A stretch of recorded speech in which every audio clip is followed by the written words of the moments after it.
Hello viewers, welcome to my channel. Hope you are well. तो आज की इस वीडियो की टॉपिक है पीबी शेली द्वारा लिखित टू अ स्काईलैर्क।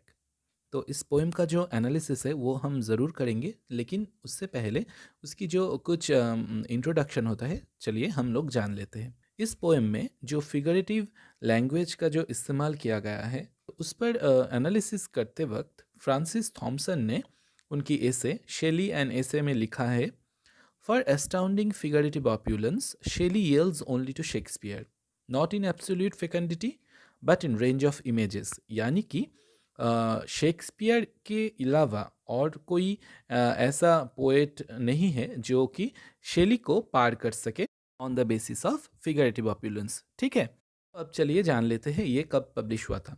देखिए, ये जो है ये कविता पहली दफ़ा 1820 में लिखा गया था और उसी ईयर इसे पब्लिश किया गया था। तो इसके बारे में मिसेस शेली यानी कि मेरी शेली ने लिखा है, in the spring of 1820 we spent a week or two near Leghorn borrowing the house of some friends who were absent on a journey to England. It was a beautiful summer evening. While wandering among the lanes where myrtle hedges were the bowers of fireflies, that we heard the caroling of the skylark, which inspired one of the most beautiful of his poems. यानी कि वो दोनों जब Italy के लेघॉर्न में रह रहे थे, तब शायद किसी दिन वो टहलने निकलने होंगे और वहाँ पर उन्होंने ये जो स्काईलार्क है इस पक्षी की बहुत ही सुंदर गाने सुने होंगे और उसी से उनको इंस्पिरेशन मिला, पीबी शेली को इंस्पिरेशन मिला ये कविता लिखने का। तो ठीक है, तो अब चलिए इसकी जो राइम स्कीम है वो जान लेते हैं। इसकी राइम स्कीम है ए बी बी। ये जो कविता है ये 105 लाइन की है। इसे 5-5 करके 21 स्टैंजा में डिवाइड किया गया है। तो इसकी जो फर्स्ट 4 लाइन से पहली 4 लाइन ये ट्रॉकेक ट्राईमीटर में है और ये जो 5th लाइन है ये अलेक्जेंड्राइन यानी कि आयम्बिक हेक्सामीटर में है। ठीक है, तो चलिए इसकी जो एनालिसिस है वो शुरू करते हैं। Hail to thee blithe spirit, यानी कि welcome to you blithe spirit, O happy spirit मैं तुमको वेलकम करता हूँ। बर्ड दो नेवर वेर, यानी कि तुम कभी पक्षी थी ही नहीं। That from heaven or near it pourest thy full heart in profuse strains of unpremeditated art, यानी कि तुम स्वर्ग से हो, तुम स्वर्ग से बिलोंग करते हो या फिर उसकी पास ही कहीं से तुम जो हो वो गाना गाते हो। और क्या करते हो गाना गाते वक्त, तुम्हारा जो हर्ट है तुम वो पूरा का पूरा अपने गाने में डाल देते हो। ठीक है, इन प्रोफ्यूज स्ट्रेन्स यानी कि तुम्हारे जो संगीत है उसमें तुम क्या करते हो, पोरेज द फुल हार्ट, तुम्हारा जो कंप्लीट जो हार्ट है, तुम्हारा जो दिल है वो पूरा का पूरा तुम अपने गाने में लगा देते हो। Higher still and higher from the earth thou springest, तुम क्या करते हो, तुम अर्थ यानी कि हमारा जो दुनिया है उससे हायर एंड हायर मतलब ऊंचाई से ऊंचाई तक उड़ने लगते हो, like a cloud of fire. यहाँ पर देखो एक बहुत ही अच्छा सिमिली का इस्तेमाल किया गया है, क्लाउड ऑफ फायर। अगर आप पश्चिमी दिशा की ओर देखेंगे जबकि सूरज ढलने वाला होता है, तब क्या होता है, सूरज का जो लाली होता है उससे जो क्लाउड्स होता है वो बहुत ही सुंदर दिखता है ना। आप सभी शायद देखे होंगे, तो उससे क्या होता है, तो वो जो क्लाउड होता है वो आग की तरह दिखता है।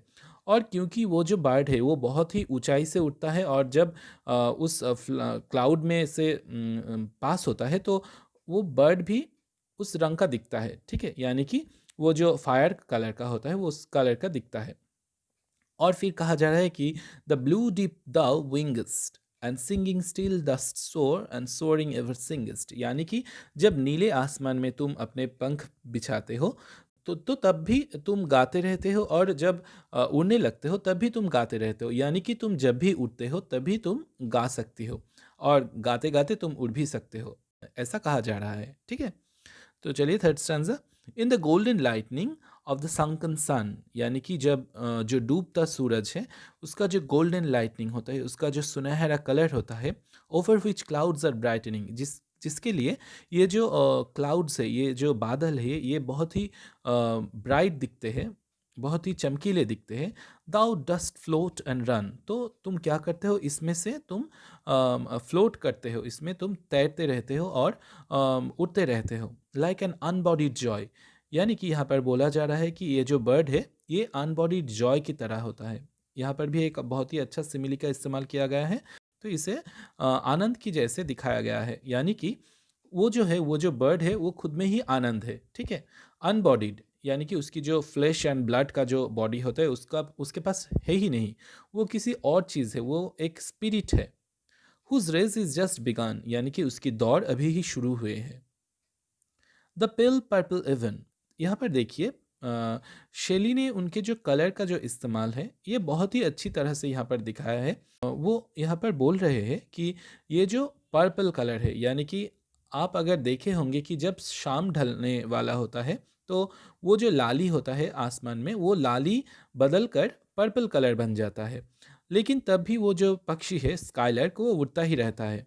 मिल्स अराउंड द फ्लाइट, यानी कि वो जो पक्षी है वो उसमें भी ढल जाता है, खुद को ढल लेता है।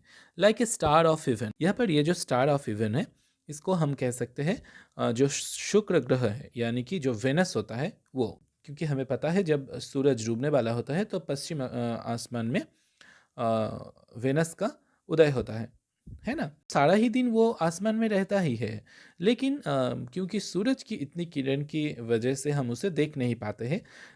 जब सूरज डूबने वाला होता है तब हम उसे देख सकते हैं। So like a star of heaven in the broad daylight, यानी कि दिन के उजाले में ये जो स्टार ऑफ हेवन है, ये जो वेनस है, उसे हम जैसे देख नहीं सकते वैसे ही दाउ आर्ट अनसीन, यानी कि ये जो स्काईलार्क है वो भी अनसीन रहता है, उसे भी हम देख नहीं सकते। But yet I hear the shrill delight, लेकिन क्या होता है उसका जो श्रिल डिलाइट होता है, यानी कि उसकी जो बहुत ही अच्छी म्यूज़िक होता है, मैं उसे सुन सकता हूँ। यानी कि कवि बोल रहे हैं तुम कितना भी ऊपर से उड़ो, तुम कितना भी आसमान छू लो, तुम्हारा जो सिंगिंग है, तुम्हारा जो गाने हैं, संगीत है, वो मुझ तक पहुंच ही जाते हैं। इतना सुंदर है तुम्हारा ये जो गाना, ठीक है। तो आज मैं यहीं पर रुकता हूँ। शायद आप लोगों को अच्छा लगा होगा। अगर ये वीडियो आपको इन्फॉर्मेटिव लगा है तो please give it a like, do share with your friends and please don't forget to subscribe to my channel. Thank you.